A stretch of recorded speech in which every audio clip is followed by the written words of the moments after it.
ದಯಮಾಡಿ ಅತಿ ಹೆಚ್ಚಿನ ಸಂಖ್ಯೆಯಲ್ಲಿ ಸಾರಿಗೆ ಟಿವಿಯನ್ನು ಸಬ್ಸ್ಕ್ರೈಬರ್ ಆಗಿ ವೀಕ್ಷಣೆ ಮಾಡಿ. ಯಾಕಂದರೆ ಇನ್ನು ಮುಂದಿನ ದಿನಗಳಲ್ಲಿ ಸಾರಿಗೆಯ ಪ್ರತಿಯೊಂದು ವಿಷಯವನ್ನು ಸಾರಿಗೆ ಟಿವಿ ಮುಖಾಂತರವಾಗಿ ರಾಜ್ಯದ ಮೂಲೆ ಮೂಲೆಗೆ ತಲುಪಿಸ್ತಕ್ಕಂಥ ಕೆಲಸವನ್ನು ಮಾಡ್ತೀವಿ. ದಯಮಾಡಿ ಎಲ್ಲರೂ ಸಹ ಸಾರಿಗೆ ಟಿವಿ ಮುಖಾಂತರವಾಗಿ ಸಬ್ಸ್ಕ್ರೈಬರ್ ಆಗಿ ಅತಿ ಹೆಚ್ಚಿನ ಚಂದಾದಾರರಾಗಬೇಕು ಅಂತೇಳಿ ನಾನು ನಿಮ್ಮಲ್ಲಿ ಮನವಿ ಮಾಡ್ತೀನಿ. ದಯವಿಟ್ಟು ಈ ಸಾರಿಗೆ ಟಿವಿ ನಮ್ಮ ಒಂದು ಸಂಸ್ಥೆ ಒಳಗಡೆ ಬಂದಾಗ ನಮ್ಮ ನೌಕರರ ಜೊತೆಯಲ್ಲಿ ಒಂದು ಬಾಂಧವ್ಯವನ್ನ ಹೊಂದಿದಾಗ ಒಂದು ಒಳ್ಳೆ ವಾತಾವರಣ ಇಲ್ಲಿ ಸೃಷ್ಟಿ ಆಗ್ತಾ ಇದೆ. ಎಲ್ಲರಿಗೂ ಸಹ ಒಂದು ನೈಜ ವಿಷಯಗಳನ್ನ ತಿಳಿಸುವಂತ ಪ್ರಯತ್ನವನ್ನ ನಮ್ಮ ಸಾರಿಗೆ ಟಿವಿ ಧನಂಜಯ ಅವರು ಮಾಡ್ತಾ ಇದ್ದಾರೆ. ದಯವಿಟ್ಟು ಅವ್ರು ಬೆಳಿಬೇಕು. ಯಾಕಂದ್ರೆ ಸಾರಿಗೆ ನೌಕರರಿಗೆ ಎಲ್ಲಾ ತರದ ವಿಷಯಗಳನ್ನು ಸಹ ಅವರು ನೇರವಾಗಿ ತಲುಪಿಸುವಂತ ಕೆಲಸವನ್ನ ಮಾಡ್ತಿದ್ದಾರೆ. ಅವರ ಒಂದು ಈ ಸಾರಿಗೆ ಟಿವಿಯನ್ನ ಎಲ್ಲರೂ ಸಹ ಸಬ್ಸ್ಕ್ರೈಬ್ ಮಾಡಿ, ಸಾರಿಗೆ ಈ ಚಾನಲ್ ನೋಡಿ ಅಪ್ಡೇಟ್ ಮಾಡ್ಕೊಳ್ಳಿ ನಿಮ್ಮ ನಾಲೆಡ್ಜನ್ನ. ನಾವು ಕೂಡ ನಮಗೆ ತಿಳಿದಂಥ ವಿಚಾರಗಳನ್ನ ನಿಮ್ಮ ಜೊತೆ ಹಂಚ್ಕೊಳ್ಳೋಕ್ಕೆ ಯಾವಾಗಲೂ ತಯಾರಿದ್ದೀವಿ. ದಯಮಾಡಿ ಸಬ್ಸ್ಕ್ರೈಬ್ ಆಗಿ. ವೀಕ್ಷಕರಿಗೆಲ್ರಿಗೂ ನಮಸ್ಕಾರ. ಇನ್ಫ್ಯಾಕ್ಟ್ ಮುಂದೆ ಯಾವ ರೀತಿ ಹೋರಾಟಗಳನ್ನ ನಡೆಸಬೇಕು ಅನ್ನೋದು ಆ ರೂಪರೇಷೆಗಳನ್ನ ಇನ್ನೂ ನಾವು ನಮ್ಮ ಜಂಟಿ ಕ್ರಿಯಾ ಸಮಿತಿಯಲ್ಲಿ ಫುಲ್ ಚರ್ಚೆ ಮಾಡಿಲ್ಲ. ಅದಕ್ಕೆ ಮುಖ್ಯವಾದ ಕಾರಣ ಏನು ಅಂದರೆ, ನಿನ್ನೆ ದಿವಸ ಮೀಟಿಂಗ್ ನಡೀತು. ಸನ್ಮಾನ್ಯ ರಾಮಲಿಂಗಾರೆಡ್ಡಿಯವರು, ನಮ್ಮ ಟ್ರಾನ್ಸ್ಪೋರ್ಟ್ ಸಚಿವರು, ಅವರ ಅಧ್ಯಕ್ಷತೆಯಲ್ಲಿ ಟ್ರಾನ್ಸ್ಪೋರ್ಟ್ ಭವನದಲ್ಲಿ ಸಭೆ ಕರೆದಿದ್ದರು. ಎಲ್ಲ ಚೇರ್ಮನ್ಗಳು, MDಗಳು ಎಲ್ಲ ಹೈ ಲೆವೆಲ್ನ ಚರ್ಚೆ ನಡೀತು. ನಮ್ಮ ಯೂನಿಯನ್ ಲೀಡರ್ಸ್ ನಾವೆಲ್ಲ ಇದ್ವಿ. ಅದರಲ್ಲಿ 2 ಅಂಶ ನಾವು ಭಾಳ ಕ್ಲಿಯರ್ ಮಾಡಿದ್ವಿ. ಒಂದೇನಪ್ಪ ಅಂತ ಹೇಳಿದರೆ, ಈ basic structure of the constitution ಅಂತ ಹೇಳ್ತೀವಿ. ಹಾಗೆ ಇಲ್ಲಿ ಆ 38 ತಿಂಗಳ ಅರಿಯರ್ಸ್ ಏನಿದೆ ಅದರಲ್ಲಿ ಯಾವುದೇ ರಾಜಿ ಇಲ್ಲ. ಬಿಕಾಸ್ ನಾವು ವರ್ಕ್ ಮಾಡಿದ್ದೀವಿ. ಆ 38 ತಿಂಗಳಲ್ಲಿ 14 ತಿಂಗಳು ಕೊಡಲಿಕ್ಕೆ ಇವಾಗ ಸರ್ಕಾರ ಒಪ್ಪಿದೆ. ಮುಂಚೆ ಏನೂ ಕೊಡಬೇಕಾಗಿಲ್ಲ ಅಂತ ಹೇಳಿದರು. ಏನೂ ನೆಗೋಸಿಯೇಷನ್ ಆಗಿಲ್ಲ ಅಂತ ಇವಾಗ ಹೇಳ್ತಾರೆ ಕೆಲವರು. It is not so. First meet ಮಾಡಿದಾಗ ಸನ್ಮಾನ್ಯ ಸಿದ್ದರಾಮಯ್ಯನವ್ರನ್ನ ನಾವು ವಿಚಾರ ಮಾಡಿ ಹೇಳ್ತೀವಿ ಅಂದರು. Last January. ಆಮೇಲೆ ಏಪ್ರಿಲಲ್ಲಿ ಮೀಟ್ ಮಾಡಿದಾಗ, ಏಪ್ರಿಲ್ನಲ್ಲಿ, ದೆನ್ ಜುಲೈನಲ್ಲಿ ಮೀಟ್ ಮಾಡಿದಾಗ ಏನೂ ಕೊಡಬೇಕಾದ್ದಿಲ್ಲ ನಿಮಗೆ ಅಂದರು. 2028 ಕಾಯಿರಿ ಅಂದರು. ಆದರೆ 4ನೇ ಆಗಸ್ಟ್ ನಾವು ಮಾತನಾಡಿದಾಗ 1/4/26 ತಗೊಳ್ಳಿ ಅಂದರೆ ಮೊನ್ನೆ ಇದರಲ್ಲಿ 14 ತಿಂಗಳ ಅರಿಯರ್ಸ್ ಕೊಡ್ತೀವಿ ಅಂದರು. ಅದನ್ನು ಸುಮ್ಮನೆ ನಾವಲ್ಲೇ ಟೀ ಕುಡಿದು ಕಾಫಿ ಕುಡಿದು ಬಂದಿಲ್ಲ. We have achieved something. ಏನೂ ಕೊಡಬೇಕಾದಿಲ್ಲ. 28ನೇ ಇಸ್ವಿಯಿಂದ ನಿಮ್ಮ ಹೊಸ ಒಪ್ಪಂದ ಅಂಥೇಳಿ ಸರ್ಕಾರ 26ಕ್ಕೆ ಇಳಿದಿದೆ. ಇದು ಯಾಕೆ ಹೇಳ್ತೀನಿ ಅಂದರೆ, ಏನೂ ಆಗಿಲ್ಲ ಅಂತ ಕೆಲವು ನಿರಾಸೆಯಾಗಿ ಹೇಳೋದು ಇಲ್ಲ, ಆಗ್ತಾಯಿದೆ. ಆ್ಯಂಡ್ ಇದು ಹೀಗೇ 1,15,000 ಜನ ಒಂದು ಸೂರು ಕೆಳಗೆ ಕೆಲಸ ಮಾಡ್ತಿದ್ದೀವಿ. ಅವರ ವೇಜ್ ನಿಷ್ಕರ್ಷೆ ಮಾಡೋದಷ್ಟು ಸುಲಭ ಅಲ್ಲ. ಹೀಗೆ ಪೇ ಕಮಿಷನ್ಗಳು ಮಾಡ್ತಾರೆ. ಎಷ್ಟು ಟೈಮ್ ತೊಗೊಳುತ್ತೆ ಅದು. ಅದರಿಂದ ನನಗೆ ಯಾವುದೇ ಹತಾಶವಾದ ಭಾವನೆ ಇಲ್ಲ. This is number 1. ಇನ್ನು ಎರಡನೇದಾಗಿ ಆ 38 ತಿಂಗಳ ಅಲ್ಲದೇ 1/1/24 ಸೆಟ್ಲ್ಮೆಂಟ್ ಮಾಡಬೇಕು. ಇವೆರಡು ಪಿಲ್ಲರ್ಸ್ ಇದ್ದಂಗೆ ಬಿಲ್ಡಿಂಗಲ್ಲಿ. ಆ ಪಿಲ್ಲರ್ ನೀವು ಟಚ್ ಮಾಡಿಕೊಡೋದು ಅನ್ನೋದು ಅದನ್ನು ಆ ಮೀಟಿಂಗಲ್ಲಿ ಸಭೆಯಲ್ಲಿ ಹೇಳಿದ್ವಿ. ನಾನು ಮಾತಾಡಿದೆ, ನಮ್ಮ ಟ್ರೇಡ್ ಯೂನಿಯನ್ ಲೀಡರ್ಸ್ ಬೇರೆ ಎಲ್ಲ ಜಂಟಿ ಸಮಿತಿಯವರೆಲ್ಲರೂ ಮಾತನಾಡಿದರು. ಭಾಳ ಒಳ್ಳೆ ಅಟ್ಮಾಸ್ಫಿಯರಲ್ಲಿ ಮೀಟಿಂಗ್ ನಡೀತದು. ಸೊ ಈ 38 ತಿಂಗಳಿಗೆ ಕಾಸ್ಟ್ ಎಷ್ಟಾಗುತ್ತೆ? 1,800 ಕೋಟಿ, 700 ಕೋಟಿ, 1,700 ಕೋಟಿ ಆಗ್ಬೋದು. ಅದರಲ್ಲಿ 700 ಕೋಟಿ ಕೊಡ್ತೀವಿ ಅಂತ ಹೇಳಿದರೆ, ಇನ್ನೊಂದು 1,000 ಕೋಟಿ ನೀವು ಸರ್ಕಾರವ್ರು ಕೊಟ್ಟರೆ ಮುಗೀತು. ಒನ್ ಟೈಮ್ ಅಷ್ಟೇ. ಸರ್ಕಾರಿ ನೌಕರಿಗೆ 1.5 ಲಕ್ಷ ಕೋಟಿ ಸಂಬಳ ಕೊಡ್ತೀರಾ, ಮತ್ತು ಇದು ಕೊಡ್ತೀರಾ ಅಂಥದ್ದು ಪೆನ್ಷನ್ನು. ನಮಗೆ ಒನ್ ಟೈಮ್ ಇನ್ನೊಂದು 1,000 ಕೋಟಿ ಕೊಡೋಕ್ಕಾಗಲ್ವಾ? ಮತ್ತು ಅದರಲ್ಲಿ ಇನ್ನೊಂದು ಅಂಶ ಏನು ಅಂದರೆ, ಸನ್ಮಾನ್ಯ ಸಾರಿಗೆ ಸಚಿವರು ಹೇಳಿದ್ದು, ಸುಮಾರು 6,900 ಕೋಟಿ ಲೈಬಿಲಿಟೀಸ್ ಇದೆ 4 ನಿಗಮಗಳಿಗೆ ಅಂತ. ಅಂದರೆ ಸಾಲ. ನಾವು ಹೇಳಿಬಿಟ್ವಿ, ನಿಗಮಗಳ ಅಧ್ಯಕ್ಷ ಆಡಳಿತ ಮಂಡಳಿ ಆಗಲಿ, ನಾವು ಯೂನಿಯನ್ಗಳಾಗಲಿ ಆ ಲೈಬಿಲಿಟಿ ಕಾರಣ ಅಲ್ಲ. ಯಾರು ಕಾರಣ? ಸರ್ಕಾರಗಳು. ಹಿಂದಿದ್ದ ಸರ್ಕಾರಗಳು ಖರ್ಚು ವೆಚ್ಚಗಳು ನೋಡಿಕೊಂಡು ಫೇರ್ ಹೈಕ್ ಮಾಡೋದಕ್ಕೆ ಅವಕಾಶ ಕೊಡಬೇಕಾಯಿತು. ಇಲ್ಲ ಜನಗಳ ಮೇಲೆ ಭಾರ ಹಾಕಿ ನಾವು ಹೇಳೋದಿಲ್ಲ. ಇವಾಗ ನೀವು ಮಹಿಳೆಯರು ಫ್ರೀ ಕೊಟ್ಟಿದ್ದೀರ, ನಾವು ಸರ್ವಿಸ್ ಮಾಡ್ತಾಯಿದ್ದೀವಿ. ಹಾಗದಲ್ಲ, ನಮಗೇನು ಲಾಸ್ ಆಗುತ್ತೆ, ಶಾರ್ಟೇಜ್ ಬರುತ್ತೆ between our revenue and the expenditure, ಆ ಸರ್ಕಾರ ಬಜೆಟಲ್ಲಿ ಕೊಟ್ಬಿಡಿ ನೀವು, ಪ್ರಾಬ್ಲಮೇ ಇಲ್ಲ. ದುಡ್ಡು ಬೇಕು ನಮ್ಮನ್ನು ಸಂಸ್ಥೆ ನಡೆಸೋಕ್ಕೆ. ವರ್ಕರ್ಸ್ ಕೇಳಿದಾಗ ಅಯ್ಯೋ ಹಿಂಗೆ ಕೊರತೆ ಇದೆ ನಮಗೆ, ವರ್ಕರ್ಸ್ ಕಾರಣ ಅಲ್ಲ. ಇವಾಗ ನಾವು ಕೆಲಸ ಮಾಡಿದೆ, ನಮ್ಮ ಸೋಂಬೇರಿತನದಿಂದ ಸಂಸ್ಥೆಗಳು ಸಾಗಿದ್ರೆ, ಅಥವಾ ಬಸ್ನೇ ನಾವು ನಡೆಸ್ತೇನೆ ಆಬ್ಸೆಂಟಿಮ್ ಆಗಿದ್ದರೆ, ಅಥವಾ ಮ್ಯಾನೇಜ್ಮೆಂಟ್ನವರು ಅವ್ರ ಜವಾಬ್ದಾರಿಯಿಂದ ನುಣುಚಿಕೊಂಡಿದ್ದರೆ ಆವಾಗ ನಮ್ಗೆ ಫೈನ್ ಹಾಕಿ ನೀವು. ಬಟ್ ನಾವೆಲ್ಲ ಮ್ಯಾನೇಜ್ಮೆಂಟ್ದು ತಪ್ಪಿಲ್ಲ, ನಮ್ಮದು ತಪ್ಪಿಲ್ಲ. ಇದರಲ್ಲಿ ಸರ್ಕಾರದ ನೀತಿಗಳಿಂದ ಶಾರ್ಟೇಜ್ ಬಂದಿದೆ. So you have to bear that ವಿಷಯವನ್ನು ಭಾಳ ಸ್ಪಷ್ಟವಾಗಿ ನಾವು ಅವ್ರಿಗೆ ಹೇಳಿದ್ವಿ. ಅದನ್ನು ಅವರು ಅದರ ಬಗ್ಗೆ ಏನು ಹೆಚ್ಚಿಗೆ ಪ್ರೆಸ್ ಮಾಡಲಿಲ್ಲ.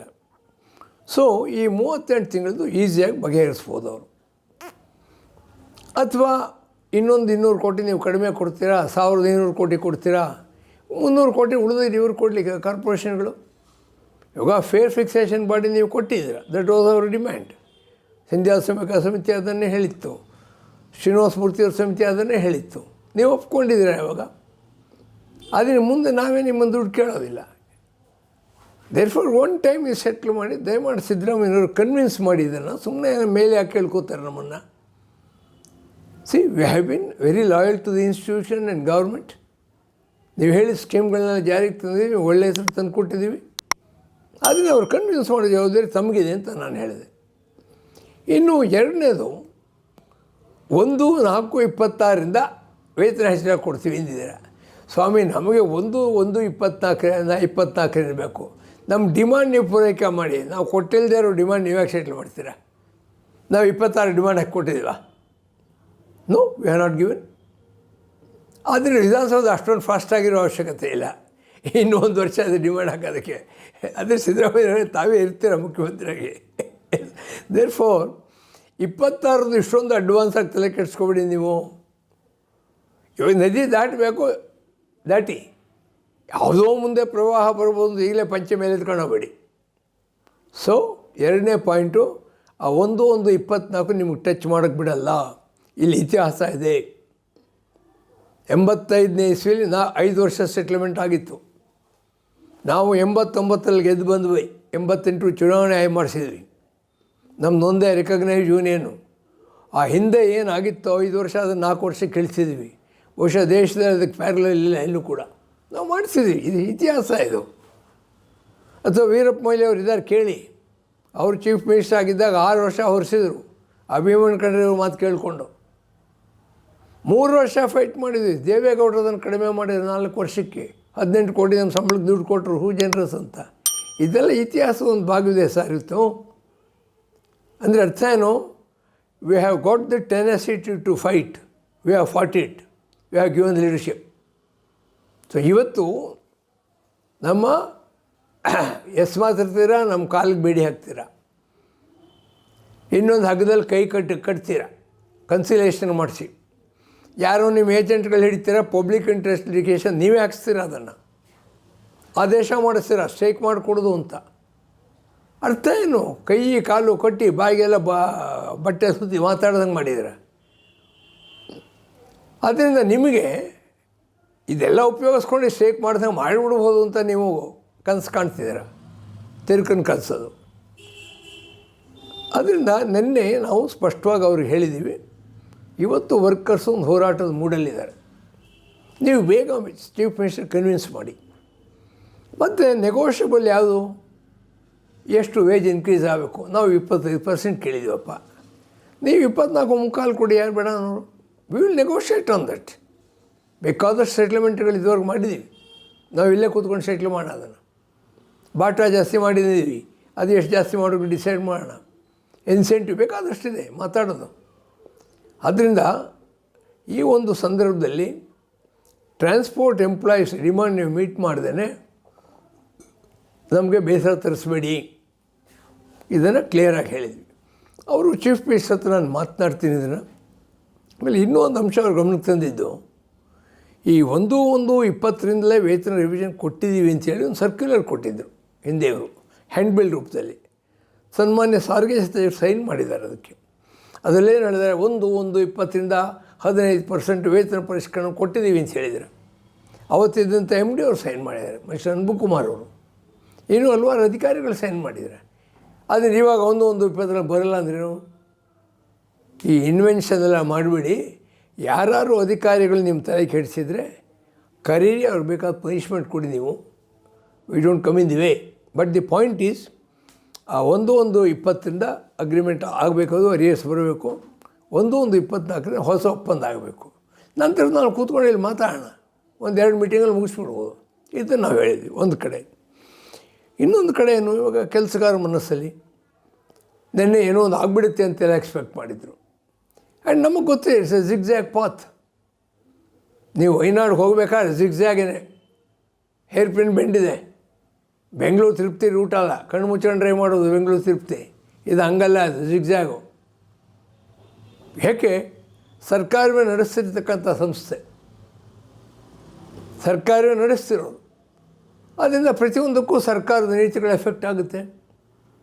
ನಮ್ಮ ಶಕ್ತಿನ ಅವ್ರು ನೋಡ್ತಾರೆ.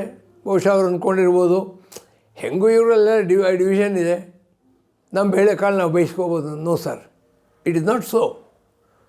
ನಾವು 5 ಆಗಸ್ಟಿಂದ ಸ್ಟ್ರೈಕ್ ಮಾಡ್ತೀವಿ ಅಂತ ಹೇಳಿದ್ವಿ, ನೋಟಿಸ್ ಕೊಟ್ಟಿದ್ವಿ. ನೀವು ಕೋರ್ಟ್ ಆದೇಶ ತಂದ್ರಿ. ನಾವು ಚರ್ಚೆ ಮಾಡಿ ಅದ್ರ ಬಗ್ಗೆ ನಿರ್ಧಾರ ತಗೋಬೇಕಾಗಿತ್ತು. ಒಂದು ಸ್ಟ್ರೈಕ್ ಆಯಿತು. ಜನ ಯಾರ ಜೊತೆ ಇದ್ದಾರೆ? ಜಾಯಿಂಟ್ ಆ್ಯಕ್ಷನ್ ಕಮಿಟಿ ಜೊತೆ ಇದ್ದಾರೆ. ನಮ್ಮ ಕರೆಗೆ ಹೋಗೊಟ್ರು. ಬಹುಶಃ ಇನ್ನೊಂದು ಸ್ಟ್ರೈಕ್ ಆಗಿದ್ರೆ BMTC ನಿಂತಿರೋದು. ಆದ್ದರಿಂದ ನಾವು 30ನೇ ಜುಲೈ ಉಪವಾಸ ಮಾಡಿದ್ವಿ, ಸಾಮೂಹಿಕ ಉಪವಾಸ.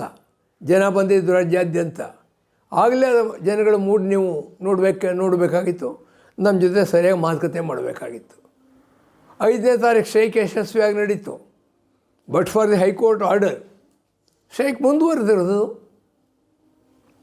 ಅದರಿಂದ ಏನಾಗಿದೆ, ಜನಗಳ ಮನಸ್ಸಲ್ಲಿ ಹಿಂದೆ ಸೆಟ್ಲ್ಮೆಂಟ್ ಆಯಿತು. 2012ರಲ್ಲಿ ಸ್ಟ್ರೈಕ್ ಆಯಿತು. ಆಮೇಲೆ ಸಿದ್ದರಾಮಯ್ಯನವರೇ ಚೀಫ್ ಮಿನಿಸ್ಟರ್ ಆದ ಸಂದರ್ಭದಲ್ಲಿ 2016ರಲ್ಲಿ ಸ್ಟ್ರೈಕ್ ಆಯಿತು, ಸೆಟ್ಲ್ಮೆಂಟ್ ಆಯಿತು. ಆದರೆ ಈಗಲೂ ಕೂಡ ಅಫ್ಕೋರ್ಸ್ ಬೊಮ್ಮಾಯಿಯವ್ರ ಕಾಲದಲ್ಲಿ ಸ್ಟ್ರೈಕ್ ಆಗಲಿಲ್ಲ. ನೋಟಿಸ್ ಕೊಟ್ಟು ಅವರು ಪಾಪ ಕರೆದು ಮಾತನಾಡಿದರು, ಗೌರವವಾಗಿ ಮಾತನಾಡಿದರು. It's okay. ಇವಾಗ ಅವ್ರು ಕೊಟ್ಟ ಆರ್ಡ್ರಲ್ಲಿ ಮಿಸ್ಟೇಕ್ ಇದೆ ಅಂತ ಹೇಳ್ತಾರೆ. ಆರ್ಡ್ರಲ್ಲಿ ಯಾವ ಮಿಸ್ಟೇಕ್ ಇಲ್ಲ.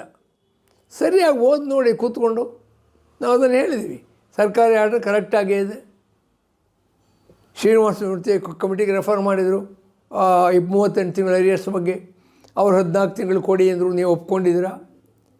ಮತ್ತು ಅವ್ರು ಇನ್ನೂ ಒಂದರಲ್ಲಿ ಏನು ಹೇಳಿದ್ದಾರೆ ಅವ್ರ ರಿಪೋರ್ಟಲ್ಲಿ, 20-21 ಸ್ವಲ್ಪ ಸರ್ಕಾರ ಅನುದಾನ ಜಾಸ್ತಿ ಕೊಡಿ ಅಂತ ಹೇಳಿದ್ದಾರೆ.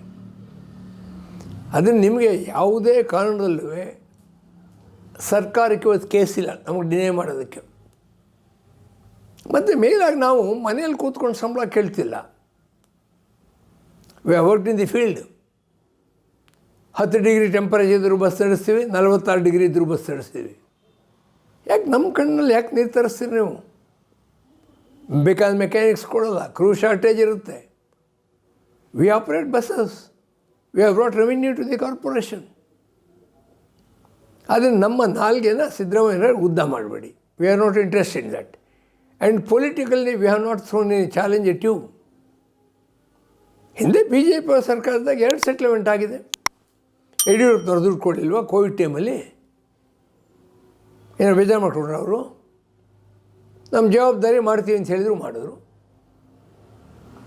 ಅದರಿಂದ ನಮಗೆ ಸರ್ಕಾರದ ಬಣ್ಣ ಮುಖ್ಯ ಅಲ್ಲ, ನಾವು ರಾಜಕೀಯ ಪಕ್ಷ ಅಲ್ಲ. ಆದರೆ 6 ಯೂನಿಯನ್ ಸೇರಿಸಿದ್ದೀವಿ. ರಾಜಕೀಯವಾಗಿ ಯಾರ್ಯಾರು ಲೀಡ್ರು ಏನೇನಿದೆಯೋ ನಮಗೆ ಗೊತ್ತಿಲ್ಲ. But we are united on one aspect. Injustice should not be allowed to continue to the transport employees. ಆದ್ದರಿಂದ ನಮ್ಮನ್ನು ಹೊಡೆದಿದ್ದೀವಿ, ನೀವು ಸಕ್ಸಸ್ಫುಲ್ ಆಗಿದ್ದೀವಿ, ಆ ಒಂದು ಭಾವನೆಯಲ್ಲಿ ಇವತ್ತು ನಮಗೆ ಡಿಲೇ ಮಾಡಿಬಿಡಿ. ಸೊ ಬೆಳಗಾವಿನಲ್ಲಿ ಬೇಗ ಮಾಡಿ ನಮ್ಮನ್ನು ಮತ್ತೆ ಕರೀರಿ. ಈ 2 ವಿಚಾರ ಆಲ್ಟ್ರ್ ಮಾಡೋಕ್ಕೆ ನಿಮ್ಗೆ ಅವಕಾಶ ಕೊಡೋದು ಕಮ್ ಮಾಡ್ಬೇಕು. ಸೊ ಕೆಲಸಗಾರ ಮನಸ್ಸಲ್ಲಿ ಇವತ್ತು ಏನಿದೆ, ಒಂದು ಸ್ಟ್ರೈಕ್ ಆದರೆ ಇದಾಗೋದು ಅಂತಿದೆ. May be they are right, ಇಲ್ಲ ಅಂತ ನಾನು ಹೇಳಲ್ಲ. ಬಟ್ ನಮಗೆ ನಾಳೆ ಇವರು ಕರಿತೀವಿ ಅಂತ ಹೇಳಿದರು, ದುಡುಕಿ ನಿರ್ಧಾರ ತಗೊಂಡ್ರು ಅಂತ ಯಾರು ಹೇಳಬಾರ್ದು. ಚೀಫ್ ಮಿನಿಸ್ಟರ್ ಲೆವೆಲಲ್ಲೇ ಅದು ಗಮನದಲ್ಲಿ ಇರಬೇಕಾದ್ರೆ ಒಂದು ಆತರ ತೋರಿಸಿ ನಾವು ನಾಳೆ ಸ್ಟ್ರೈಕ್ ಮಾಡಿಬಿಡ್ತೀವಿ, I don't want to use that language. ಅದು ಯಾಕೆ ಅಂತ ಹೇಳಿದರೆ, ಹುಟ್ಟಿದ ಮಗುಗೆ ಹಾಲು ಕುಡಿಯೋದು ಯಾರು ಹೇಳ್ಕೊಟ್ಟಿರಲ್ಲ ಟ್ರೈನಿಂಗು. ಮೀನಿಗೆ ಈಜೋದು ಯಾರು ಟ್ರೈನಿಂಗ್ ಕೊಟ್ಟಿರ್ತಾರೆ ಟ್ರೈನರು, ಆದರೆ ವರ್ಕರ್ಗೆ ಸ್ಟ್ರೈಕ್ ಮಾಡೋದು ಯಾರು ಹೇಳ್ಕೊಡ್ಬೇಕಂತ ಸಿದ್ದರಾಮಯ್ಯವರೇ. ಅನಿವಾರ್ಯ ಆಯಿತು, ಬಸ್ ನಿಲ್ಲಿಸ್ತಾರೆ, ನೋಟಿಸು ಕೇಳಲ್ಲ, ಮತ್ತೊಂದು ಕೇಳಲ್ಲ. ಆ ನೋಟಿಸ್ ಅವೆಲ್ಲ ನಿಮ್ಮ ಇದು ಗೊತ್ತಾಯ್ತಾ, ನಿಮ್ಮ ಕಾನೂನು ನಮ್ಮನ್ನು ಸದಬಡಿಯಕ್ಕೆ ಇಟ್ಕೊಂಡಿದ್ದೀರ. ಆ ಕಾನೂನು ತಪ್ಪಿಸೋದು ನಮಗೆ ಗೊತ್ತಿದೆ. ಒಂದು ಹೈಕೋರ್ಟ್ ಡಿಸಿಷನ್ನು ಡ್ರೈವರ್ ವಿರುದ್ಧವಾಗಿ ತಿಂದೆ 5 ದಿವಸ ಈ ರಾಜ್ಯದಲ್ಲಿ ಸಾರಿಗೆ ನೌಕರರು ಸ್ಟ್ರೈಕ್ ಮಾಡಿದರು. ದಯಮಾಡಿ ಸಿದ್ದರಾಮಯ್ಯವ್ರು ನೋಡಿ, ಅದು ಜೆ.ಎಚ್. ಪಟೇಲ್ರವ್ರ ಕಾಲದಲ್ಲಿ ಪಟೇಲ್ರೇನು ಅಕಸ್ಮಾತ್ ಅಂದ್ಬಿಟ್ಟು ನಿಮ್ಮನ್ನು ಜೈಲಿಗೆ ಹಾಕ್ತೀನಿ ನಮ್ಗೆ ಹೇಳಲಿಲ್ಲ. ನನಗೇನು ಹೇಳಿದ್ರು ಅವರು, ಹೌದೇನಪ್ಪ ಹೇಗೆ ಅನ್ಯಾಯ ಆಗುತ್ತೇನಪ್ಪ, ಹೌದು ನೋಡಪ್ಪ ಸುಬ್ರಾವ್ ಬೇಗ ಸ್ಟ್ರೈಕ್ ಮುಗಿಸ್ಬಿಡಪ್ಪ. ಸರ್ ವರ್ಕರ್ ಸರ್ ನಾವು ಲೀಡರ್ಶಿಪ್ ಕೊಟ್ಟಿದ್ದೀವಿ ಅಷ್ಟೇ. ಆ ಜಡ್ಜ್ಮೆಂಟ್ ಇಲ್ ಎಫೆಕ್ಟು ಏನಿದೆ ಅಂದರೆ ನಾಳೆ ಕಾರ್ಪೊರೇಷನ್ ಮುಚ್ಚಿರ್ತದೆ ಅಂತ ಅಗ್ಲಿ ಜಡ್ಜ್ಮೆಂಟ್ ಅದು ಅಂತ ಹೇಳಿದ್ವಿ. ಅವರು ನನಗೆ ಹೇಳಲಿಲ್ಲ, ನಿನ್ನ ಒಳಗಡೆ ಹಾಕ್ತೀನಿ, ಪಾಪ ಕಾಫಿ ಕುಡಿಸ್ ಕಳಿಸಿದರು. ಯಾಕೆ ಹೇಳ್ತೀನಿ ಅಂದರೆ, ಇಂಥ ಚೀಫ್ ಮಿನಿಸ್ಟರ್ಗಳು ನಾವು ನೋಡಿದ್ದೀವಿ. ಸಿದ್ದರಾಮಯ್ಯವ್ರೆ, ನೀವು ದಯಮಾಡಿ ಒಂದು ವಿವೇಕದಿಂದ ವಿವೇಚನೆಯಿಂದ ನಡ್ಕೊಳ್ಳಿ. ನಾವು ಇಡೀ KSRTC ಎಲ್ಲ ಕೇಳ್ತಿಲ್ಲ. ನಾವು ವಿ ಹ್ಯಾವ್ ಜನರೇಟೆಡ್ ಮನಿ. ನೀವು ಕೊಟ್ಟಂಥ ಕ್ಯಾಪಿಟಲ್ಗೆ ವ್ಯಾಲ್ಯೂ ಜನ್ರೇಟ್ ಮಾಡಿದ್ದೀವಿ, ವ್ಯಾಲ್ಯೂ ಆ್ಯಡ್ ಮಾಡಿದ್ದೀವಿ ನಾವು. ಆದ್ದರಿಂದ ಇವತ್ತು ವರ್ಕರ್ಸಲ್ಲಿ ಸಹಜವಾಗಿದೆ, ಖಂಡಿತ ಹೋರಾಟ ಬೇಕಂದ್ರೆ ಹೋರಾಟ ಮಾಡ್ತೀವಿ. ಆದರೆ ಇವಾಗ ನಾವು ನಮ್ಮ ಯೂನಿಟ್ಗಳ ಜಂಟಿ ಸಮಿತಿಯಿಂದ ಏನು ಹೇಳಿದ್ದೀವಿ, ಬಿ ಪ್ರಿಪೇರ್ ಫಾರ್ ಸ್ಟ್ರಗಲ್ ಅಂತ ಹೇಳಿದ್ದೀವಿ. ಒಂದು ಬೆಂಗಳೂರಿನ ಸದ್ಯದಲ್ಲೇ ಸಮಾವೇಶ ಕರೀತಾ ಇದ್ದೀವಿ. ಏಕೆಂದರೆ ಇವ್ರು ಹೇಗೆ ಹೊಸ ಹೊಸ ಫಾರಮು ಕಂಡುಹಿಡಿದು ನಮ್ಮ ಸ್ಟ್ರೈಕ್ ಮುರಿಗೆ ಹೋಗ್ತಾರೆ, ನಾವು ಅದನ್ನು ತಪ್ಪಿಸ್ಕೊಳ್ಳೋಕೆ ಹೊಸ ಫಾರಮ್ಗಳು ವರ್ಕೌಟ್ ಮಾಡ್ತೀವಿ. We are going, after all our research wing is strong.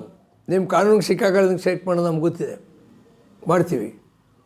ಅದರಿಂದ ಸರ್ಕಾರ ಆಗಲಿ ಮ್ಯಾನೇಜ್ಮೆಂಟಲ್ಲಿರೋ ಅಧಿಕಾರಿಗಳೇ ಆಗಲಿ ಚಾರ್ಜ್ ಶೀಟ್ ಕೊಡಿಸ್ತೀವಿ, ಸಸ್ಪೆಂಡ್ ಮಾಡ್ತೀವಿ, ನೋ, ಅದಕ್ಕೆಲ್ಲ ಅಂಜೋಚನೆ ನಾವಲ್ಲ. ಪಾಪ ಅವ್ರಿಗೆ ಅನುಭವ ಎಲ್ಲ. ಹಿಂದೆ ಅವ್ರು ಯಾರೋ ಕೋಡಿಹಳ್ಳಿಯವ್ರು ಬಂದಿದ್ದರು, ಮಾಡಿಸಿದರು, ಮಧ್ಯದಲ್ಲೇ ಬಿಟ್ಟು ಹೋದರು. ಇವತ್ತು ಅವ್ರ ಉಸಿರೇ ಇಲ್ಲ. ನಾವು ಕಸುಬುದಾರರು, ನಾವು ಮೀನು ಹಿಡಿಯೋದು ಗೊತ್ತಿದೆ, ಹಿಡಿತೀವಿ. ಸೊ ಸಮಾವೇಶಗಳು ಮಾಡ್ತೀವಿ. ಬಹುಶಃ ನಾಡಿದ್ದು ನಮ್ಮ ಜಂಟಿ ಕ್ರಿಯಾ ಸಮಿತಿ ಮತ್ತೆ ಸೇರ್ತದೆ, ಬೇಕಾದಂಥ ಕಾರ್ಯಕ್ರಮವನ್ನು ಹಾಕ್ಕೊಳ್ತೀವಿ. ನಾನು ಹಲವಾರು ಬಾರಿ ಹೇಳ್ತೀನಿ, ಇದು ಸರ್ಕಾರನ ಹೆದರ್ಸೋಕ್ಕೆ ನಾವು ಹೋಗಲ್ಲ, ಆ್ಯಂಡ್ ಸರ್ಕಾರ ನಮ್ಮನ್ನು ಹೆದರ್ಸೋಕ್ಕೆ ಪ್ರಯತ್ನ ಪಡಬಾರ್ದು.